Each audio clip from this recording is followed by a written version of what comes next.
and welcome. Welcome back to Travel with Ketan with me, Ketan Joshi, biker, backpacker, and travel writer.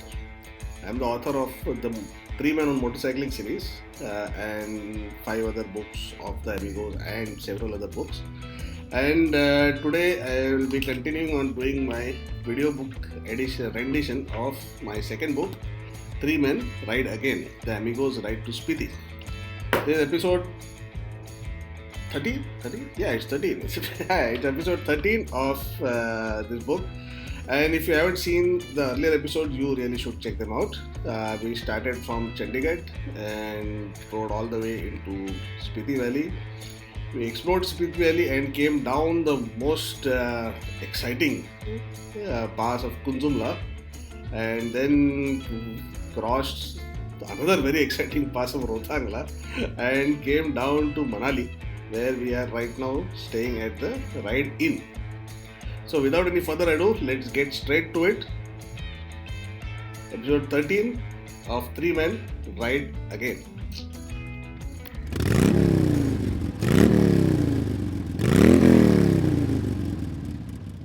Three Men Ride Again, Manali. The next day dawned to a clear and fine morning, punctuated with the chirping of birds and the babble of the brook and the rustling of leaves and other such pleasant sounds. Not a sign of any possessed crows or caws or utores. Probably Baba had scared the daylights out of that crow and yet caught the word to the others as well. But unfortunately, without the terror of she who must be obeyed, it was a gargantuan task to wake up these two slugs. They both burrowed into the bedclothes and hugged each other and snored in each other's ear. Finally, I only said, Utore! And these two woke up with a start. Then they saw it was only me and tried to go to sleep again until I kicked them and they got up. Baba had decided to change his tire. Riding with a puncture, he had damaged his tire and he didn't want to take any risks as we still had a ways to go. We had to go all the way down to Chandigarh. And Godwin told him about the whereabouts of the mechanic and he went off. And Adi accompanied him so that could leave his bike there and come back on the pillion with Adi. The mechanic was a specialist in bullets, Royal Enfields, and he was also into renting bikes for the lay ride. A lot of people rent bikes from Manali to do the Ladakh and Spiti circuits and come back and drop them off there. I'm not entirely a fan of rented bikes. It's a good idea, but from these kind of unorganized bikes, God only knows who has done what with these bikes. They might break down in a bewildering variety of ways, and then you will be stuck. But then hundreds of people do the trip on rented bikes, so I suppose it wasn't working. And it's very expensive too. They charge upwards of $1,000 a day for the bike and must be keeping a goodish bit of cash for the deposit as well. The rental market is lucrative, and so everybody wants a slice of the pie. And this has led to a lot of events in the bike and car rental world recently. The Ladakh riding season is quite small, as the passes are closed due to snow for half the year, and people can only ride for 4 to 6 months in a year. And everybody wants to make as much hay as possible in that limited window, and so get very upset when anything upsets their business model. Earlier, there was not much of a rental market in Leh, and most people should rent bikes in Manali or Chandigarh or even Delhi and ride up and down. But then the Ladakhis got pissed. Why are other people making more money than tourists in their state than themselves? So they are started to make a big fuss about non-local rental bikes. They want a monopoly on bike rental in the whole of Ladakh. So they formed a union. The union published a letter saying that only local bikes rented in Leh will be allowed to ply in the interior Ladakh area. And of course, they're priced at a premium. So what they're saying is that you rent a bike in Manali to the Manali Leh road, and when you come to Leh, you should park the bike there and rent another bike in Leh to explore interior Ladakh, Nubra Valley, Pangong, etc. at the local rates. So we'll end up paying double rent, one on the Manali bike and one on the Leh bike. So if you're planning to do ride on rented vehicles, be sure to get the latest info and be aware and be safe because they might, stop you, throw stones at you, stuff like that. But what care we for the woes of the rented ones? We were on our own bikes and didn't face any problem at all. Till that tire was repaired to satisfaction, and we made our way back to riding. What to do now? There's no particular point in hanging about here. And since we had a day to spare, I suggested that we go to Kasol. Me and Bharti, Bharti had taken me to Kasol. Good. And we had a very nice time there. So I thought we should stay there and check out the surrounding area on bikes. So we suited up and bid goodbye to ride in and set out. But before we hit the road for Kasol, we decided to drop off that air pump that kindly Firang biker had lent us. I don't why we became so particular about returning that cheap little bicycle for it. Cost like $100, $200. But suddenly it seemed the thing to do. Maybe the memory of that pillion rider shouting piteously, please, yes, stayed with us. Words like karma and what goes around comes around. And wouldn't we like the stuff we lent to be returned to us started floating around. And so off we went to Old Manali. Old Manali is old. It's pretty old. And as per legend, it was started by our own Indian Noah, Manu. Manu was a dude who adopted a little fish he found in a drinking mug. Ugh. It was a little thing. And old Manu was thought it was a tadpole and gone, "Ah," and about to toss it out. The fish spoke to him. That's right. The fish spoke to him. They must have fucked with his head. Please, oh please, don't drop me into the water. Some big fish or bird will eat me, he said. And Manu, instead of screaming out loud, "Ah!" or slapping himself in the face and going in search of a psychologist or a stiff drink, decided to keep the fish in his mug. The next day, the fish doubled in size. Manu must have been shocked at the rate of growth and continued to be shocked when this fish spoke again and begged him not to throw him out. Something or the other will eat it. But it was too big for a little mug now, so he transferred it to a pot. No, not that pot, a water pot. The next day, it gave Manu a nasty shock again, when it again doubled in size. Now I had to transfer it to a bigger pot. Please, please, don't throw me out. Something will eat me. And this went on until it was too big to fit in anything in his house. By this time, Manu's non-veg neighbor was looking at the fish enviously and licking their lips. That looks yummy. I can just imagine them saying. And the fish looking nervously at them. And telling Manu, better put me in the stream now. By now, Manu must have been puzzled. He must have realized something was fishy. And soon the bloody fish was too big to fit into the stream. So Manu had to lug it to the river. And soon it became too big for the river. At which time Manu must have said, dude, I can't carry you anywhere now. And the fish was like, chill man, I got this. This river flows to the sea. Come and meet me tomorrow at the seashore. And next day the fish was again, you got it, right? Double. And it flicked a fin at Manu and said, well dude, I might as well tell you now. You guys all fucked. There's going to be this crazy rain. And the whole place is going to be flooded. And you're all going to be screwed. If you want to live, then build a big boat and put your stuff into it. At which point Manu should have asked him, dude, if you knew this all along, why didn't you tell me sooner? I could have got the others to build boats too. But that's not how legends work. Okay, just accept it. So anyway, Manu built a big boat and got his wife and I assume some more people, and a few animals onto it. And then the fish became horny. Which is to say, it grew a massive horn. And they tied a rope from that boat to the horn. And then the fish pulled the boat out to sea like a tugboat pulling a ship. And then it rained and rained and rained and fucked the whole place up and the massive flood and everybody died. Because good legends always a lot of people dying, innocent people dying. And when the seas receded, Manu found that he was stuck right in the middle of the Himalayas. That's right, from the seaside to the Himalayas. 2000 kilometers inside, inland. Because that's how floods work in legends. So anyway, he got off his ship and looked around. And probably wonder what the fuck do I do now? And the place at which his boat was washed up was called Manu Alay, Manu's place, which was then corrupted to become Manali. Well, that's the story anyway, and you gotta admit it's a pretty cool story. And money makes for a better setting than Mount Ararat any day. Manu, Manali. Hmm. Manali used to be only obscure hill station when it came, but which came on the map when backpacking Firangs discovered it in the 60s. And then the Tibetans came in as refugees after China conquered Tibet. And then Indian tourists discovered it in the 90s when Kashmir shut down. Thus you can see distinct areas in Manali with their own personality. Old Manali still has the Firang backpacker vibe. Vasisht has the ancient hot spring and the holy kund, so you get the spiritual and holy bath crowd. And New Manali has a Indian traveler Burjus kind of vibe. So you can go wherever you feel is the most suitable to you.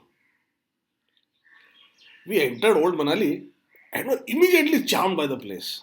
It was a beautiful location and had a charming backpacker vibe. There were nice views of the river and the mountains, and there were shops selling tourist quiche and lovely cafes and restaurants and bakeries. Interesting signboards and foreigners everywhere. It was such a cool place to hang out. We went looking for Hotel Manali and received only puzzled looks. There's no Hotel Manali here. Finally, found it. And the name of the hotel was Hotel Manali. Yes, please. Oh, that's what that pillion rider had been saying. He was not begging us to return the pump. We had thought that he had been saying, return it, please. Yes. But now it was clear that he had said, return it to yes, please. Those bikers were not in at the time. So we waited for a bit and then gave the pump to the manager on duty and he promised to turn it over to them when they came in. And while we were waiting, I looked the place over. It it seemed to be very nice indeed. It was a nice roomy place with views of river and the mountains, and it was set a bit away from the road. So it was nice and quiet as well. I casually asked the manager about the rates and availability of rooms, and it turned out to be quite reasonable. And rooms are also available. Something to remember for next time, I suppose. Next time. Let's eat here, Baba said, licking his lips. There are a lot of very interesting hotels advertising some delicious looking dishes. We had very Spartan fare on the trip so far. Even the tandoori yesterday, terrible. And the cornucopia of food was very tempting indeed. Fresh caught river trout, mm. Chicken piccata, mutton roast, pork medallions on bed of rice. Oh. We trooped inside and ordered all the food in the place. And beer while we were waiting for the food. And some snacks with the beer. And more beer because we had finished the beer by the time the snacks came. The waiter went off with a grin on his face. He was going to accomplish his daily target on this one table alone. After stuffing ourselves with so much good food, the thought of going out did appeal.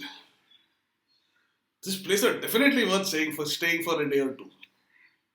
Balls to Kasol. We'll stay here. We all trooped back to Manali, yes please. The manager didn't seem surprised to see us back, clamoring for a room. He must have predicted that these three fat and lazy people have no chance of leaving this place.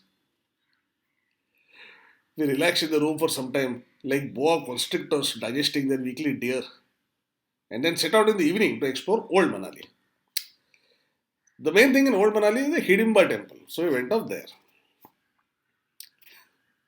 The Hidimba story is another one of the delightful mythological stories which abound in India. Hinduism as a religion and as a culture was entirely syncretic. They accepted all local animist beliefs and made them part of the Hindu culture and stories. The story goes that Hidimba was a ferocious demon living in the forest, and Hidimba was his equally ferocious demon sister. They used to go around doing various demon things, eating people, disturbing sages, and stuff like that.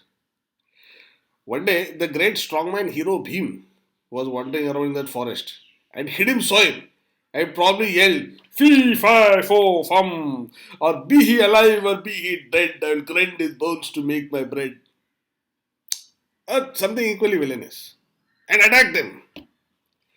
Bhima, being the hero of the story, obviously spat on the side of his mouth and said, "Says you," and beat him so bad that he killed him. So far, so good. Demon meets hero, demon attacks hero, demon dies. Here is where the story gets a little bit weird. On seeing that her only brother is dead, beaten to death by this fellow Bhim, what does his sister Hidimba do? Does she attack him? Does she pay for his blood? Does she try to kill him? No. She gets horny. She basically says, "Ooh, you killed my brother. That's so hot. Let's." The later storytellers try to dress it up by making her say that since Bhima has killed her brother and protect her, he must marry her and protect her. So weird. And Bhima says, "Yeah, sure." And she turns into a beautiful woman. And then they have a Gandharva Vivaha, a casual marriage or a informal marriage. And then Bhima gets her pregnant. And then, get this, leaves her pregnant and alone in the forest and forgets about her forever. So much for giving her protection and whatever with marriage. Well, to be fair to him, he had his share of troubles. And one can say his plate was pretty full with exile and hiding and wars and stuff like that. It gets even better later. When the Pandavas are fighting the epic Mahabharata wars with the Kauravas, Ghatotkacha, the son of Hidimba and Bhim, suddenly turns up. And is a ferocious 12-foot tall demon. And he scared the daylights out of the Pandavas. What is this? What does he come for? Is he going to cuss out Bhima for killing his uncle and leaving his mom knocked up and alone in the jungle? No. He has come to fight on the Pandavas' side in the war because it is his father's side. He fights bravely against the Kaurava armies and promptly gets killed. And no one cares. Except probably Hidimba, who is left all alone in that forest. No brother, no husband, and no son. It's a fascinating story and probably was a local legend which was smoothly segued into a Hindu legend where the local animals were merged into mainstream Hinduism. In some ways, the story of Ghatotkacha reminds me of colonial armies, like the British Indian Army, where the regiments of conscripts from faraway colonies fight in war between empires, like the Indian soldiers fought on the Sorbonne and on the Western Front in World War One and World War Two, far away from their homeland, not knowing who they're fighting for and why. One white guy killing another white guy, why are we concerned? And unmourned and uncared for when they die. Ooh, the nigger is dead. Throw him in the river. It got me thinking about the thousands of Indians who fought at the front in Europe and Africa and Asia for the Allies in First and Second World Wars.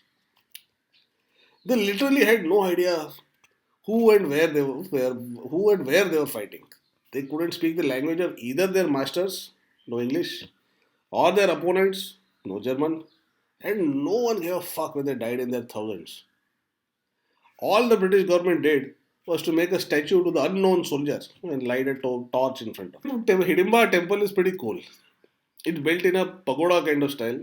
It's a local style and it's very different from mainland Hindu temples. It has some nice carving and statues and it's supposed to be more than 500 years old. Earlier, it was a nice secluded spot in a forest of Deodar pines. I remember coming here when I was a kid and it was like a very small and unknown place. But now it is a popular tourist spot and visited by everyone who comes to Manali. But I must say, authorities have done a nice job of maintaining it and it's a very pleasant place to visit. After visiting the temple, we wandered around the markets and Adi went ooh and ah for all the trinkets available. He's a woman basically. He pretended he was buying stuff for his sister and mother, while he didn't fool us. He would put a earring to the ear, look in the mirror, and when he caught him staring, he would be like, I need to buy something for the women folk at home, yaar. He filled his pockets with earrings and nose rings and nipple rings and bracelets and necklaces and God knows what else. And he would be there still if you had not lifted him by his hands and feet and carried him protesting and crying away from that bazaar. But I want the earrings, he cried. And the hair clips, and the nosegays, and the little bracelets made with parachute cord, and cute little thongs, and tie-and-dye headscarves, and hair clips, and the mascara appliers. But you paid no heed and spirited him away before he spent all his money. Since it was old Manali, a lovely smell of hash and weed every here and there. And it got us all salivating for the good stuff. We had heard of the premium quality hash called Malana cream and whatnot. But we had no idea what it was and how to get some. We wandered around the market as sniffer dog, trying to get the scent of good stuff and probably, hopefully buy some. But no, it was like trying to catch the will of the wisp. Finally, we went to a normal shop and bought stuff like cigarette paper and hash pipes and a bong. And then asked the shopkeeper, dude, she has sold me all this stuff, but where can I get stuff to put into this? The shopkeeper smiled and pointed to a sari shop. Sari shop? I turned to him. Admittedly, we have Adi with us, but he only buys earrings and not saris. He has not come out of the closet yet. We don't make a hash out of it. Get it? Get it? I winked at him. Yes, I got it. And please don't wink at me. Disgusting. He replied. Just go in there and ask for it. I shrugged and I went to the sari shop. The proprietor wiggled his hairy eyebrow interrogatively. Dude, I want to buy some stuff for smoking. Which eyebrows frowned impressively. It looked like hairy caterpillars mating.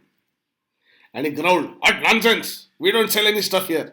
Who told it we do such illegal, immoral, illicit stuff, eh? Who? I jerked my thumb at the earlier shop. He did. Immediately, Mr. Eyebrows relaxed, and the caterpillar stopped doing the nasty. Ah, that's all right then. I thought you might be stooges sent by the cops. That guy is my brother. None of you are cops of any kind, are you? No, we assured him. We are amateurs, ignorant, but enthusiastic smokers. Please give us something to smoke. Please. He gave us a packet of something that looked like a dung, wrapped in plastic, and assured us that it was the best quality stuff ever, and charged an exorbitant sum for it as well. Yay! We cheered and started jumping up and down excitedly. Mr. Eyebrow looked at us anxiously. You do know what to do with it, right? He asked. Of course we do, I answered proudly and went off strutting with pride. Mr. Eyebrow's doubt was well founded though. So while we had a general idea of what should be done, we were no good at it. The stuff turned out to be unexpectedly difficult to use. The joint sagged impotently and then fell apart, leaving behind an embarrassed roller and cursing amigos. Idiot, moron. But hey, it was all part of the fun. Now we can say that we have touched all bases in Manali. Returning that pump had indeed given us instant good karma.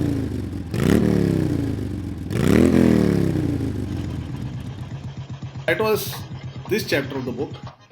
Do stay tuned for future chapters and check out all the other earlier chapters if you haven't already. And for this, you know what you need to do. You need to subscribe. So hit that button now, ring the bell icon so you'll come to know when new videos are uploaded. So that's it. Keep watching for the next episode of Three Men Tried Again. Cheers.